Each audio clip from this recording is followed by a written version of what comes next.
Ang V-inyo spirulina adunay kumplito og balanse nga nutrisyon nga makahatag og kabaskog sa atong panglawas.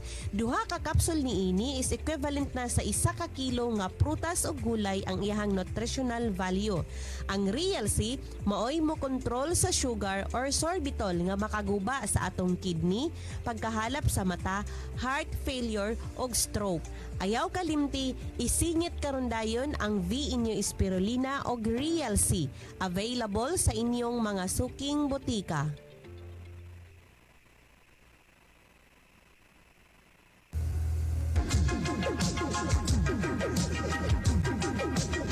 RPN, Radio Philippines Network Incorporated, DXKO. Preso sa Zinday Utso sa dayan sa inyong radyo. RPN DXKO, ang Radyo Ronda dili sa Dakbayan sa Cagayan de Oro. Sibiyahan na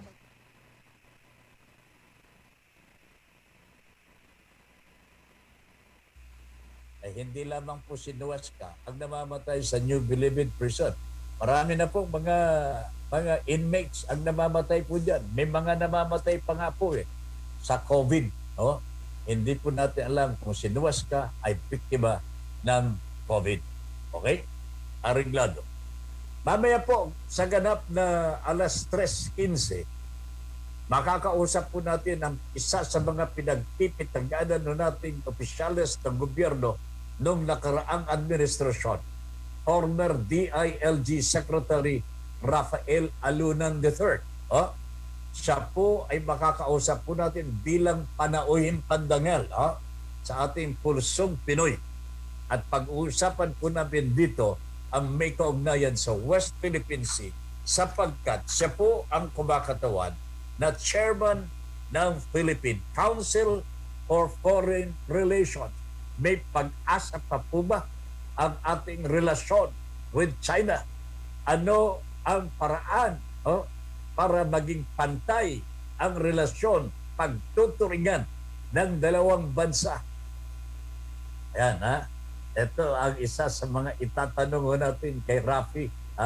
Sir Rafi Alunan, meron pa po ba kayang pag-asa na maging pantay ang relasyon ng dalawang bansa? Isusulat ko na nga ayun. May kasi talagang nakaka-alarma ito nangyayari. May pag-asa pa po ba na maging pantay ang relasyon yan natin with China? Ayan. Sinulat ko lang but I have other questions here already 1, 2, 3, 4. Ito po pang 5 sapagkat namayang alas 3:30 alas 3:15 a few minutes from now ay sisimulan po natin ang pakikipag-usap po kay Sir Rafi Alunan. There are other issues that we would like to discuss also with you, mga kabayan. At isa na nga po dito, itong COVID pa rin natin. Itong Omicron variant po. Marami na pong mga bansa ang nakakatuklas na meron na po silang Omicron sa kanilang mga bansa. United States of America has already found one case. Pero ito naman po, wala ho silang nakitang apektado o kaya nahawaan. Wala po silang nakitang nahawaan po sa kanilang mga kabayan. But they are very vigilant on this. Talagang they exert every effort to find out kung merong nahawaan sa kanilang mga nationals po. Pero up till now, wala pa po silang nai-report na nahawaan. Other countries have also experienced the same. Japan, with the Philippines is not yet, wala pa pong natatanggap na balita na meron lang nakapasok ditong Omicron variant. Pero ang sabi po ng isang eksperto natin sa medisina, si Dr. Solante, mukhang nandito na po sa Pilipinas ang Omicron variant na ito. Hindi ko po alam kung ano ang dahilan kung bakit niya nasabi meron na ito. Ewan ko rin ho, hindi ko rin po alam.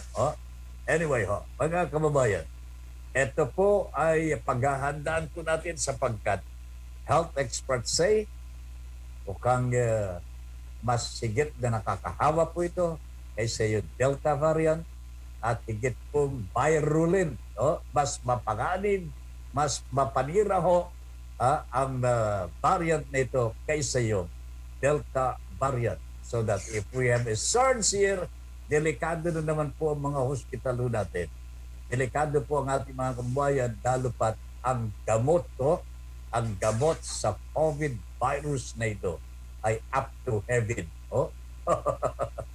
Abot lang ito ang presyo ng mga gamot dito sa virus na ito. One final issue bago tayo magpaalala, mag-break. Si Mr. Bongo po ay hindi pa malinaw kung talagang itutuloy po niya ang kanyang withdrawal of candidacy. Okay? Nabanggit na po niya na hindi po niya kayang maisip po kung bakit siya naging kandidato pang Pangulo. Hindi niya matanggap po, kaya nag-withdraw Nag-withdraw. Pero, nung tanungin po siya ng mga media men, Sir, kailan po kayo pupunta sa Comelec para mag-file personally ng inyong withdrawal of candidacy? Bakit kayo nagtatanong? Nag-withdraw na nga ako. Hindi po, kasi kailangan po sa Comelec, kayo po ay magpupunta mismo ng personal para mag-file ng inyong withdrawal. Saka na lang yun. So, hindi pa po ganap ang withdrawal ni Mr. Bongo. Mukhang may mangyayari pa mga kabuhagi. May mangyayari pa na hindi po natin alam. There are still other issues na siguro nilulutas po ng kanyang kampo, ng kanilang partido, bago ganap na mag-withdraw. Kung mag-withdraw po ito. Kung si Mr. BBM ay madidisqualify o kaya makakansela ang kanyang COC. So many things could happen. Matagal pa po ang election. Meron pang tinatawag na election period mismo. Okay? Sandali lamang po. Magbabalik po ang Pulsong Pinoy pagkatapos po ng ilang paalala. Ben Paipon sa Pulsong Pinoy. Pulsong Pinoy. Radyo Pilipino. Bahagi ba ng pangkabuhayan mo ang agrikultura? Nais mo bang makakuha ng impormasyon, tulong at gabay ang iyong mga katanungan tungkol sa agrikultura? Sasagutin natin yan sa Asenso Agri-Negosyo. Mga impormasyong makabuluhan at makatutulong sa negosyong pang-agrikultura. Asenso Agri-Negosyo. Agri ka ba? Samahan na ang inyong kabahagi at hero sa agrikultura. Hero Robregado. Lunes hanggang Biyernes, alas 5 hanggang alas 6 ng umaga. Asenso Agri-Negosyo. Dito lang sa kabahagi mo. Radyo Pilipino. May iba na ba siya? Kasal ba kayo? Hanggat nasa tama ka. Kakampi mo. Kakampi mo ang batas. Lunes hanggang Biyernes, alauna hanggang alas 2 ng hapon. Kasama si Attorney Melanio Batas Mauricio. Attorney Batas. Kakampi mo. Kakampi mo ang batas. Dito lang sa kabahagi mo. Radyo Pilipino. Ang trusted dog food ni Catherine Bernardo, Nutri-Chunks na. Listo at ganado ang baby ko sa vet-approved Nutri-Chunks with active boost and prebiotics na pampalisto. Made with real meat and essential nutrients that help keep them healthy and happy. Listo ganado sa Nutri-Chunks. Ito ang rap para sa Petron Diesel Max. Tough outside, clean inside, Petron Diesel Max. Nililinis ang umaandar na makina mo. Hindi ka bibitinin sa akyatan nito. Petron Diesel Max cleans your fuel nozzle. Kaya saan man mapadpad, walang kahassle-hassle. Kung naghahanap ka ng bad words, sarap na ito. Pati ito nilinis na ng Petron Diesel Max, yo. Petron Diesel Max keeps your engine clean so that nothing gets in the way of your engine's power. Tough outside, clean inside, Petron Diesel Max. Ang trusted dog food ni Catherine Bernardo, Nutri-Chunks na. Listo at ganado ang baby ko sa vet-approved Nutri-Chunks with active boost and prebiotics na pampalisto. Made with real meat and essential nutrients that help keep them healthy and happy. Listo ganado sa Nutri-Chunks. Nagbabalik si Ben Paipon sa Pulsong Pinoy.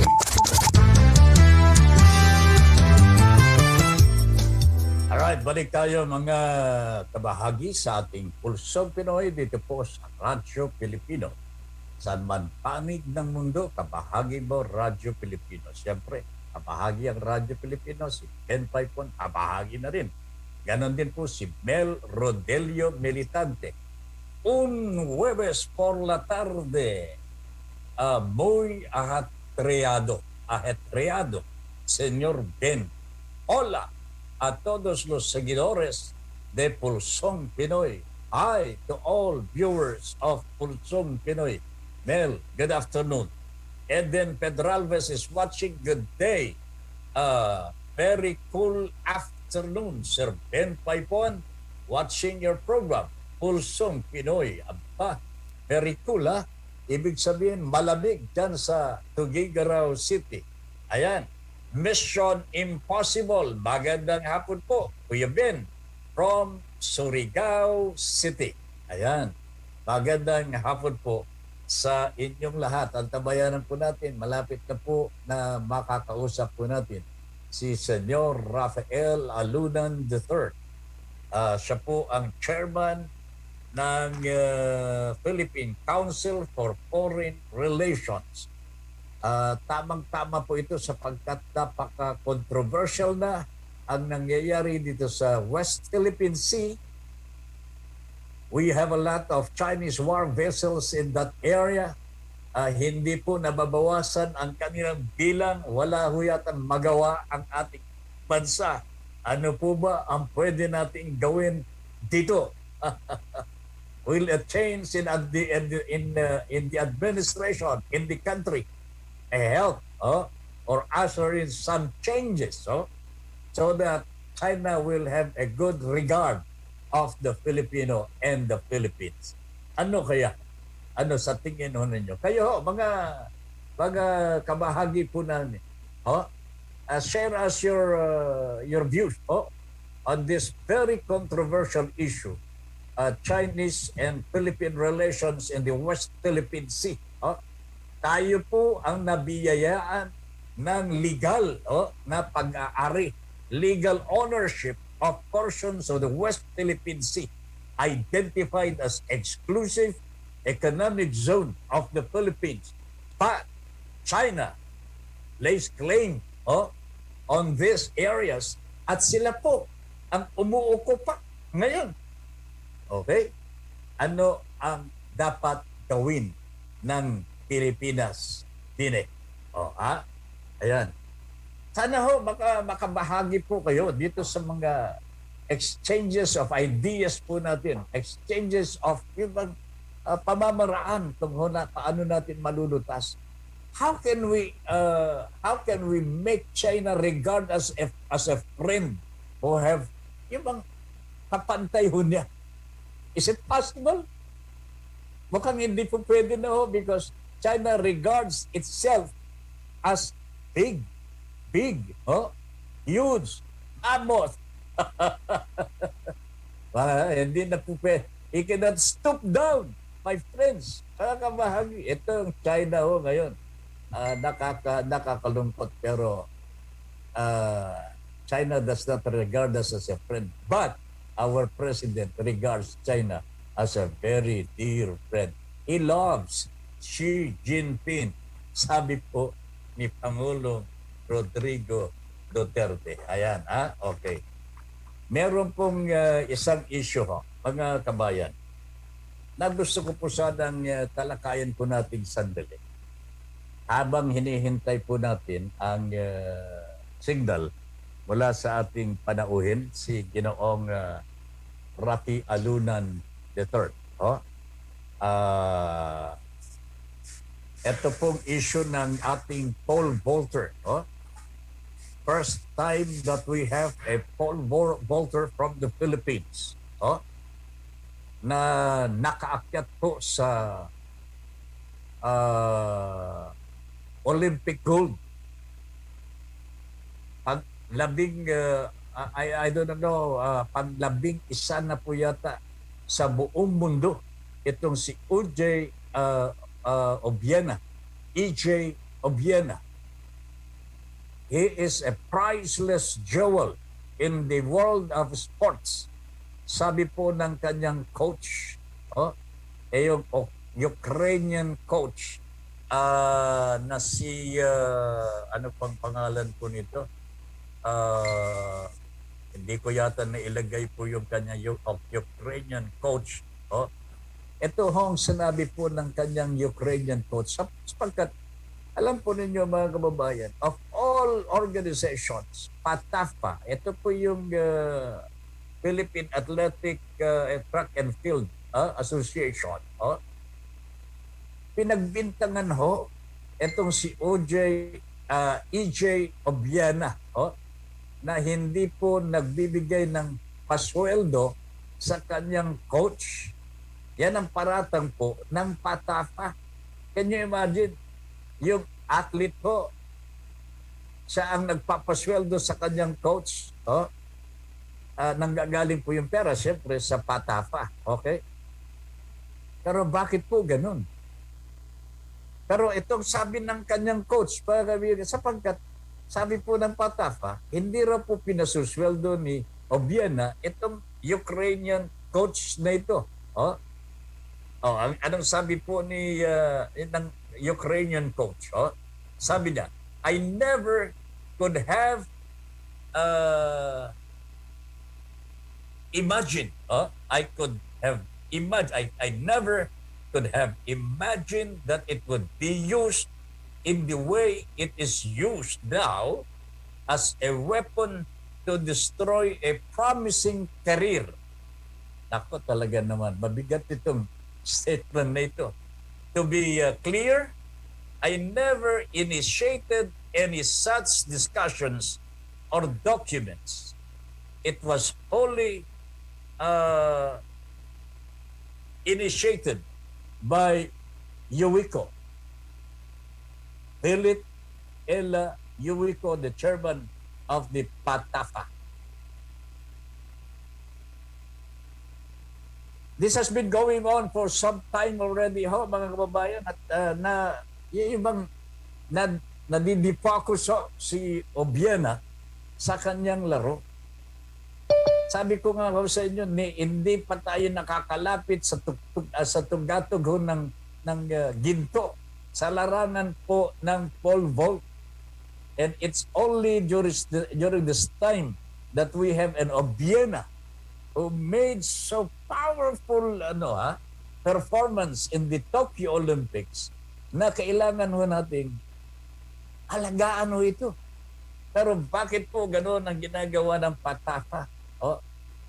Pinagbibintangan si Obiana na hindi inire-remit sa kanyang Ukrainian coach ang pera o nito, samantalang sabi ng kanyang coach, wala hong hindi nabayaran sa akin si Obiana. Ano pang ginagawa ng POC? Ano pang ginagawa ng Philippine Sports Commission? Let us wait for their for their investigations. I think we have our guest already on the line. Wala pong iba kundi si former secretary po ng DILG at kasalukuyan pong chairman Philippine Council for Foreign Relations, si Ginoong Rafael Alunan III. Okay? Sir Rafi, magandang hapon po. Si Ben Paipon ng Pulsong Pinoy ang makakausap po ninyo. Good afternoon, sir. Magandang hapon sa iyo, Ben. Good afternoon, Thank you for sir. inviting. And thank you for gracing this program, sir. Magandang hapon. Ito pong very controversial po ang issue natin ngayon, especially with China. I've lined up some questions for this program. Katulad po nito, how do you describe, Sir Rafi, how do you describe the existing relations between China and the Philippines today? Very tricky. Kasi on the one hand, there are areas na wala tayong problema sa kanila. No? There are other areas na meron tayong problema. And very clearly, it's the West Philippine Sea. Pagdating sa people-to-people relations, halimbawa, student exchanges, tourism, trade, investment, wala tayong problema. Tuloy-tuloy naman yun. And normal lang naman yun for all nations to have those kind of relations. But pagdating sa West Philippine Sea, meron silang long-range plan and strategy to be the number one in the world. And to be able to be number one in the world, they have to control their own front yard, which is the South China Sea. I see. They don't want anybody to tell them what to do in the South China Sea. So they created this fiction na silang may-ari ng South China Sea. That's And they teach their children as early as in the kindergarten na sila ang may-ari ng South China Sea. So you have 1.4 billion Chinese believing that they own the South China Sea. And that's a major diplomatic security problem for us. Now, sa ngayon po, Sir Rafi, China, in its efforts to control the West Philippine Sea, has put up so many war vessels in the South China Sea already. At hindi po natin nakikita na magbabawas po ito. Is there any way to reduce the number of these war vessels in our shores, Sir Rafi? No, the one thing that leave aside muna yung Philippine countermeasure, no. We have to understand first ano ba yung layunin ng China. Okay. They want to control not just the South China Sea, but the entire Indo-Pacific, the Indian Ocean, the Pacific Ocean, and holding in between is the South China Sea. That way, they control the world. Okay? Yun ang kanilang objective. And to be able to control that vast area, they have to build a strong armed forces, especially Navy, the Navy. And they have been on a crash program. Right now, they have about 450 combat ships, more than the Americans. Really? The Americans have less than 350. And they're still building. Oh my God. Mga air force nila, ang air forces nila are still expanding. Growing. Yes, they're growing. And so, this is putting pressure now on the United States. How to contain them. Kasi it's only a superpower that can contain another superpower. Small countries like us are just spectators. Okay. Tagamasid na lang. Ang problema sa China is that when they say they own the South China Sea, sinasakop nila yung exclusive economic zones ng mga bansa na nakapaligid around the South China Sea, kasama na tayo doon. Which means na ang talagang gusto nilang mangyari is to control the resources in the exclusive economic zones of the countries surrounding the South China Sea. Because it's not just military power but also economic domination na hinahanap nila, which is what those are the hallmarks of a superpower. Now, tayo, what can we do when ang nakikita natin ay dalawang superpower na nagsha-shadow boxing? Nagsha-shadow boxing. Anong sinasabi sa atin ng China? Matagal na sinasabi ito. Huwag kayong kumibo. No? Relax lang kayo dyan. At one point, sinabi pa nga alam mo, malaki kami, maliit kayo. So, wag na kayo kumibo. Ayun. Tayo naman, hindi ba tayo papayag? Sapagkat yung exclusive economic zone natin, kaya exclusive, that's ours. That's ours. By international law, ang mga resources dyan is exclusively ours. Kung may papasok sa EEZ, we have to decide that. Sovereign decision natin yan kung sino makakapasok. Correct. And can avail of our resources. So, wala naman silang permiso. Basta pasok lang sila ng pasok, agaw lang ng agaw. Doon tayo nagkakaproblema. Sa panahon ko, then, 1995, inagaw nila yung Mischief Reef. Ngayon yung Mischief Reef ay isang malaking forward operating military base nila. Correct. Nung inagaw nila yung mischief reef in 1995, sabi nila sa atin, ay, boss, maglalagay lang kami dyan ng shelter para sa aming mga fishermen. Yes. Shelter Of nga course, tawag ko nila nun eh. Of course, Oo. we did not believe them. We did not believe them. So, ngayon, our fears have been proven correct. At that time, in 1995, galit ang kano sa atin. Sapagkat in 1991, pinaalis sila ng Senado. Because of the 87 Constitution. And so for the longest time, hindi tayo tinutulungan ng kano. Even in Scarborough, pagdating sa Scarborough 2012, parang wala lang. Parang wala lang. We were on our own, really. Kaya It's nagawa only ng China. Nagawa ng China ang gusto niya. Yes. And kasi ang gustong mayari ng China is meron silang foothold sa Paracel Island. That's where Vietnam is. Meron silang foothold sa Kalayaan Island Group, which we are claiming. Pero inaagaw nila. Meron silang artificial islands doon. Subi Reef, Fiery Cross Reef, at saka Mischief Reef which is inside our EEZ. But to be able to control completely the South China Sea, they have to put up a forward military base doon sa Scarborough. Pero it was only in 2012 na sinabihan na sila ng kano, teka, if you're gonna do that, red line yan. Mag-aaway na tayo yan. No?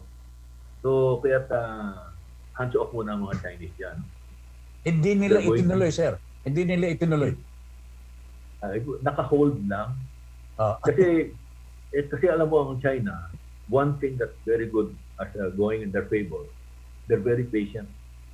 Mhm. They play the long game. They think 50 years in advance, 100 years in advance. Ang kalaban nila, yung kano, kagaya natin, we're only good for 4 years or 6 years. May init lang. It all depends on the political leadership. Ang problema, yung kanilang liderato, for life. For life. So, you know, walang alignment eh. If ang kalaban natin is in power for life, dapat tayo for life din para may continuation, may sustainability.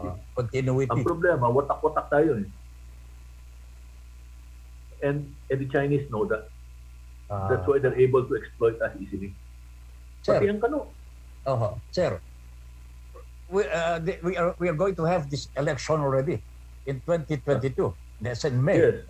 Will a change in the leadership in our country change anything? I don't know. I can't even think about 2022 kasi sa ngayon pa lang, nobody is minding the store anymore kasi puro politika. Nga My po. question is, who's minding the store? Nobody. Kung ako ang China, I will take advantage of that. If you're not paying attention, doon ako papasok. The more I will do what I have been doing to you all this time because you're not paying attention. Ganun lang sila. Grabe Kaya na naisa nila yung kano. Because for the past 20 years, the Americans were focused on the Middle East. They were not focused on the Pacific. Will a That's why policy? China got away with everything. That's right, sir. Will a policy involving other countries like even Southeast Asian countries and the United States and its allies po help in diffusing yung talagang hegemonistic attitude of China? Well, that's what's happening right now. Japan, as you know, is also under the gun in the East China Sea. That's right. Kasi China is claiming some of the islands there that's being occupied by Japan. So there are also intrusions going on there. Of course, there's Taiwan. And then Australia is now involved because they see the threat of the Chinese, not only in terms of military matters, but also the economy. Nakatali yung economy nila sa China. Nakita nila na they were being manipulated na by China, so they broke off. Kaya lang nila na-realize. It took, well, kasi, you know, when money talks, pag malaki ang pera, ikaw ang boss ko. Exactly. Ganun lang yun eh. Pero nung nakita na nila na medyo tagilid na yung yung usapan at saka yung katayuan nila, di, teka muna, reset. Yeah. So what's happening now is that India, which has problems also with China sa land borders nila, are now part of a growing coalition of sorts. A growing coalition that will someday probably have to militarily confront China.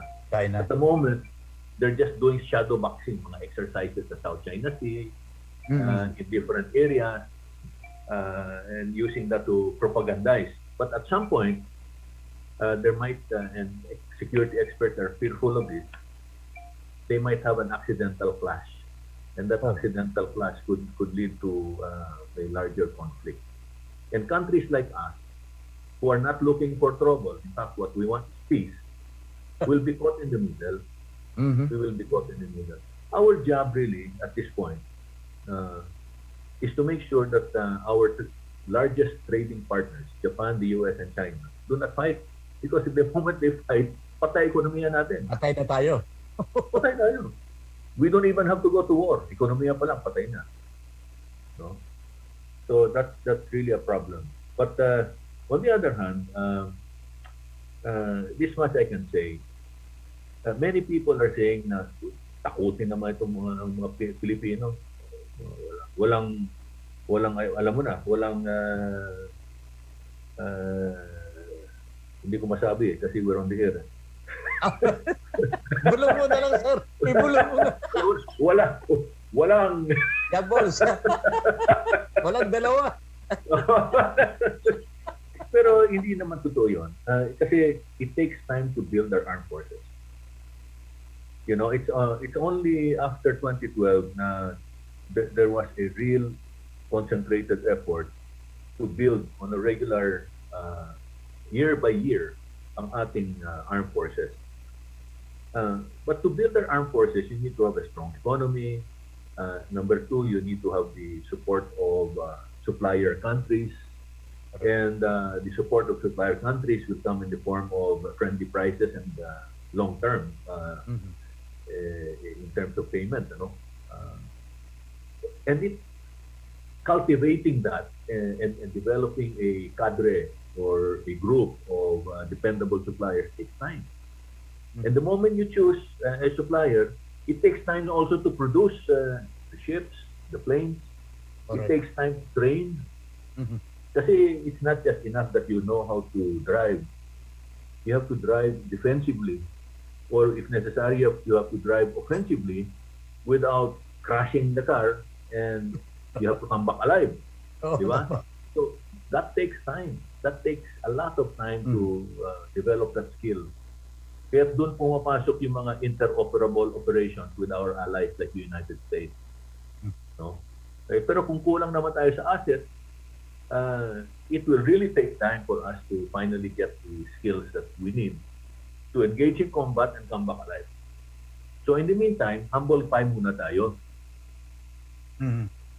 That's the reason why we're very careful. Even the big powers are very careful about going to war with China.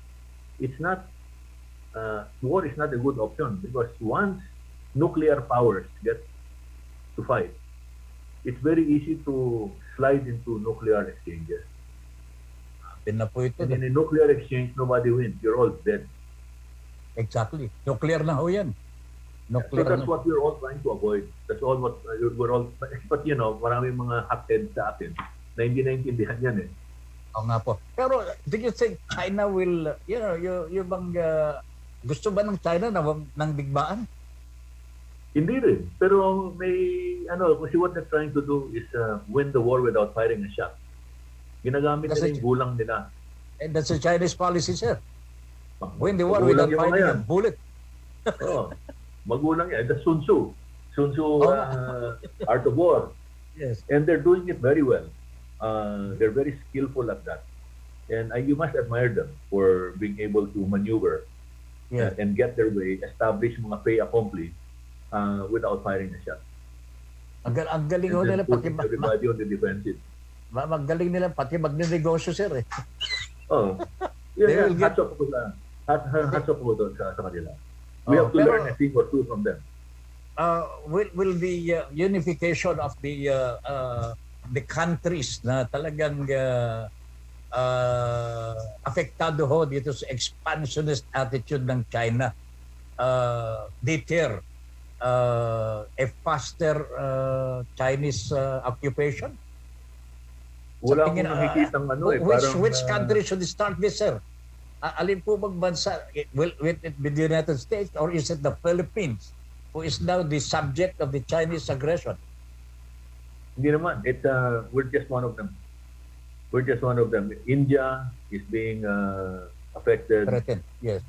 threatened. Indonesia, yung oil fields nila sa laot, gusto rin kunin ng... Ay, lang niya talaga. Ganun din sa Malaysia Oo. at Brunei. Of course, Japan, no? And then, ang plano ng Chinese is, you have to study this, to occupy the first island chain and the second island chain. The first island chain is from Japan, Taiwan, up to the Philippines, no? The second island chain is middle of the Pacific na, yung mga Pacific Islands. Mhm. Gusto nila i-control yan. And that's why they're building a very strong navy. And their nuclear submarines are also growing in number. Mhm. You know, so they're preparing for war, and they're prepared for war.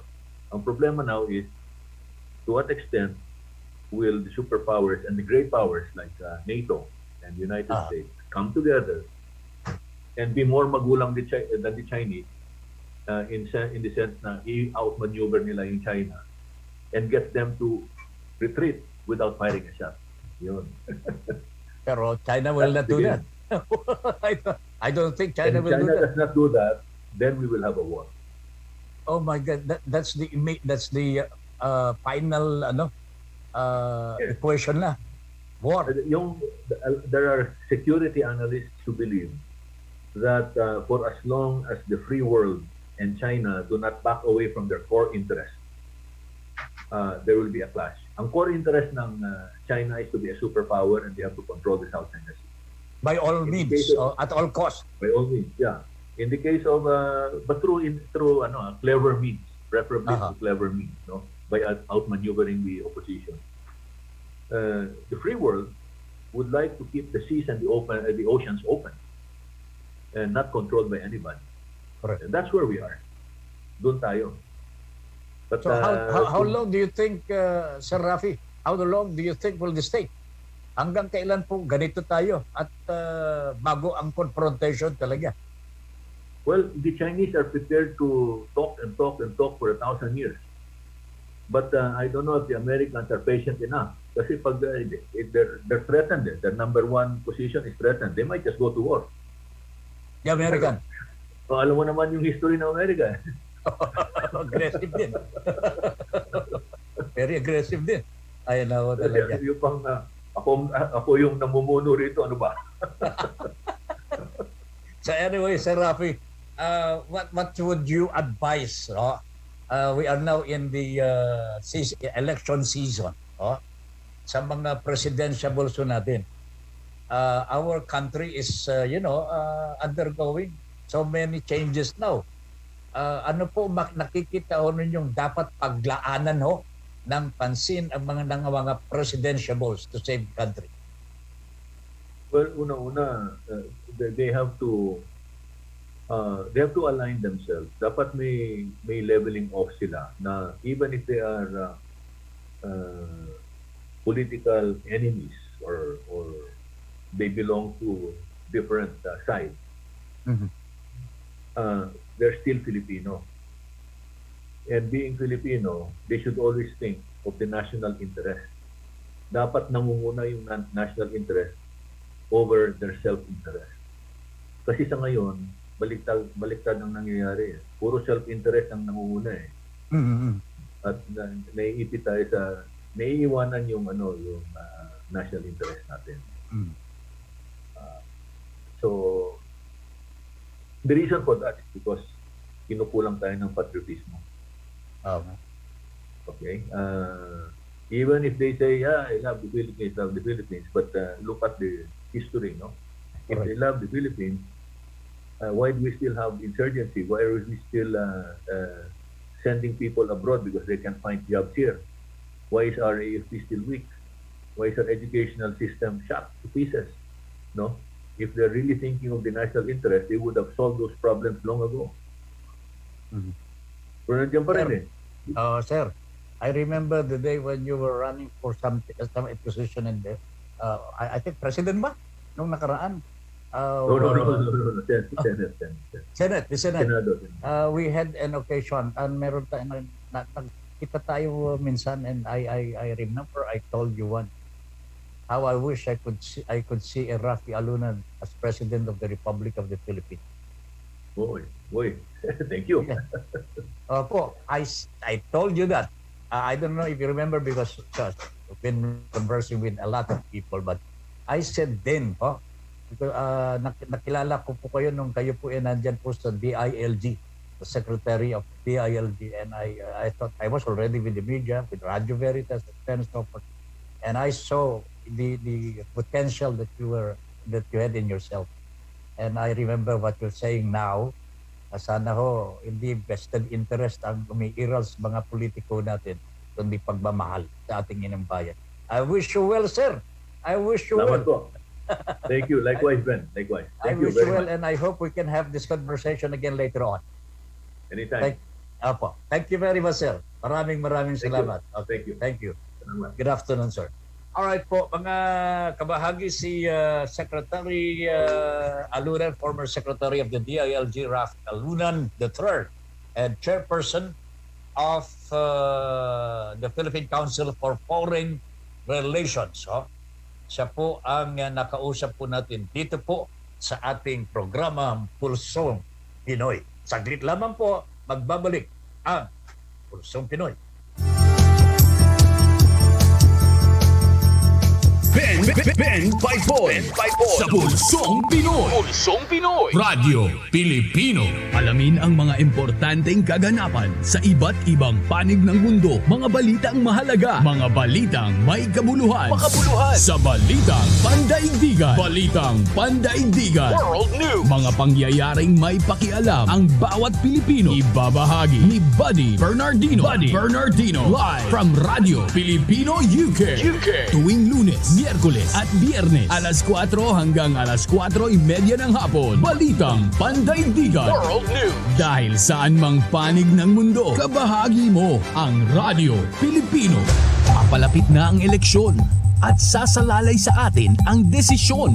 Tayo ba ay maiisahan o tayo ba ay magkakaisa sa pagpili para sa bayan? Isahan! Sino ang makakaisa? Sino ang makikiisa? Isahan! Alamin ang mga sagot nila. Alamin ang mga plataforma upang mamulat ang sambayanan sa nalalapit na halalan. Isahan! Eleksyon talakayan. One-on-one interviews with electoral candidates. Isahan! Lunes hanggang Sabado, alas 11 hanggang alas 12 ng tanghali. Isahan! Kasama ang batikang mamamahayag at kolumnista sa radyo, telebisyon at dyaryo. J. Maderazo. Dito lang sa kabahagi mo, Radio Pilipino.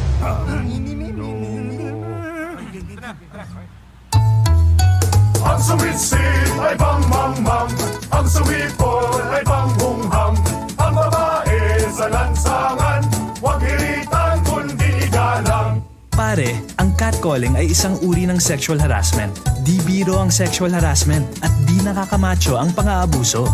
Huwag hiritan kundi igalang. Isang paalala mula sa Philippine Commission on Women at ng himpilang ito. Ang trusted dog food ni Catherine Bernardo, Nutri-Chunks na! Listo at ganado ang baby ko sa vet-approved Nutri-Chunks with active boost and prebiotics na pampalisto. Made with real meat and essential nutrients that help keep them healthy and happy. Listo ganado sa Nutri-Chunks. Dial #88,000 Petron Gasol Express Delivery. Nationwide hotline yan. Si Mami ay wais dahil alam ang mabilis. Petron Gasol Delivery. Call and delivery ay free. Sakto. #88,000 yan. Sulit.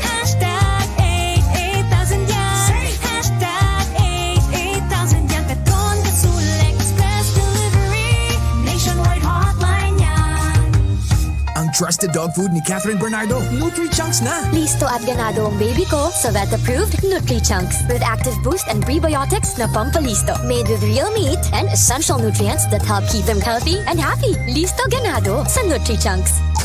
Nagbabalik si Ben Paipon sa Pulsong Pinoy. Alright, balik tayo. Balik tayo mga kabahagi sa ating Pulsong Pinoy dito po sa Radyo Pilipino. Saan man panig ng mundo, kabahagi mong Radyo Pilipino. We have this report. Galing po sa Jensen, nagkasunog po kamakailan dyan sa Purok, Saeg, Barangay Kalumpang, General Santos City. At nagpunta po doon ang presidential na si Manny Pacquiao at nagpamigay po ng ayuda. Ito po ang report ng ating kabahagi sa DXGS General Santos, Carmelito de la Peña. Carlito de la Peña. Carlito, magandang hapon. Please come in. Yes, magandang hapon. Magandang hapon kasamang o kabaging Ben Paipon. Personal nga nagbigay ng ayudang pinansyal si Senador Manny Pacquiao, ang presidential candidate, sa mga kababayan sa lungsod ng General Santos na biktima sa nakaraang sunog.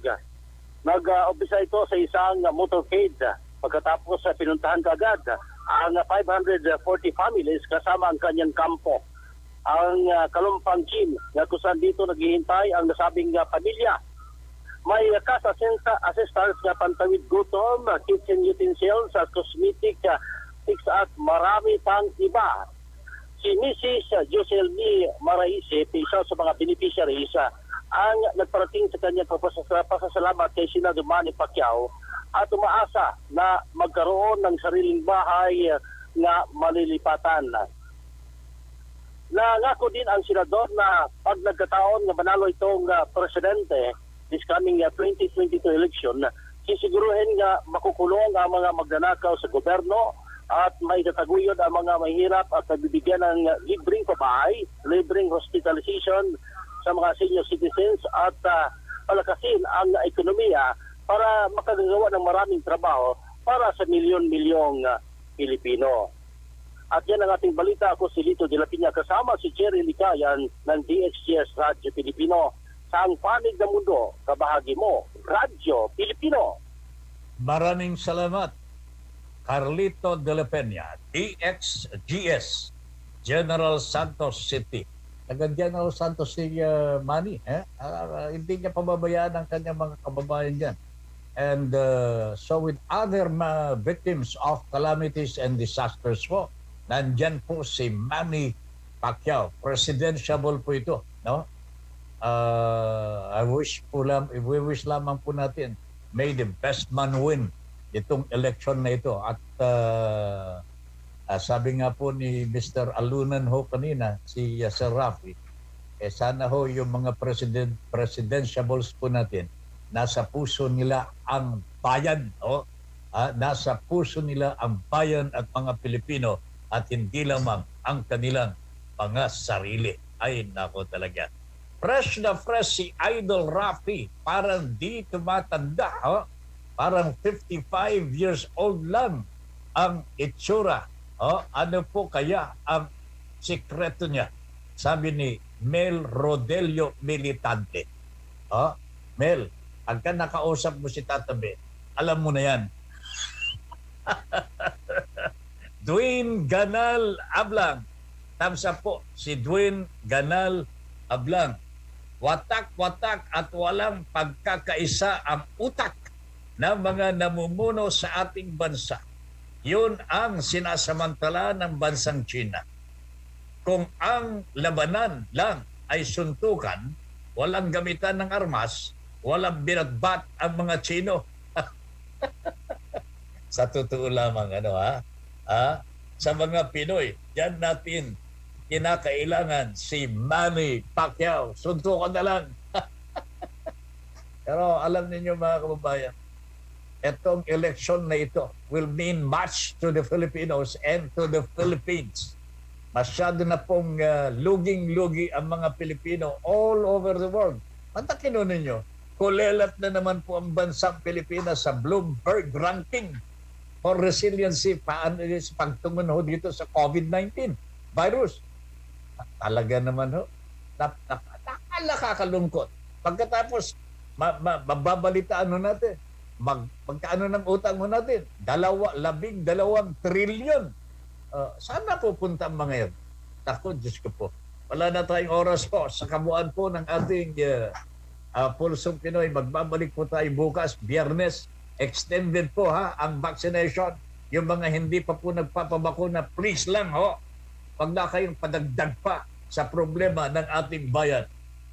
Maraming salamat kay Francis Carl, Ram Alonso at Engineer Dave, at ganon din po kay Glenn Loterte. Ganon din po kay Bini Bining, producer, researcher po ng Pulsong Pinoy, Ma'am Christine.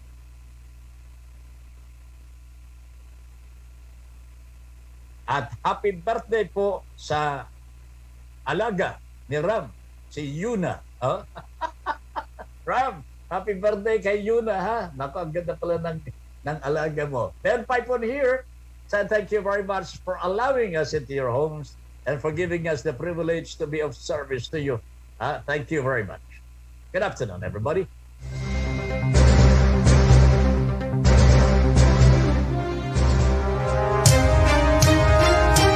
Inyong natunghayan ang Pulsong Pinoy. Kasama si Ben Paipon. Hanggang sa muli, mula sa kabahagi mo, Radyo Pilipino. Kabahagi mo, Radyo Pilipino. Saan mang bahagi ng Pilipinas, saan mang bahagi ng mundo, anumang uri ng pamumuhay, kabahagi mo, Radyo Pilipino. Radyo Pilipino. Sumasahim papawid sa DWPR 1296, Dagupan, DZTC 828, Tarlac, DZLT 1188, Lucena, DZYN 1539, Mindoro, DWRL 1080, Legazpi, DWRN 657, Naga, DYRB 540, Cebu, DYRL 1035, Bacolod, DYRN 1134, Dumaguete, DXCO 1044, Cagayan de Oro, DXGS 765, General Santos, DXOC 1494, Ozami, DXOW 981, Davao, at Radio Filipino Podcast Center, Manila. Ito ang kabahagi mo, Radio Filipino. Napapakinggan on air, and online sa buong mundo.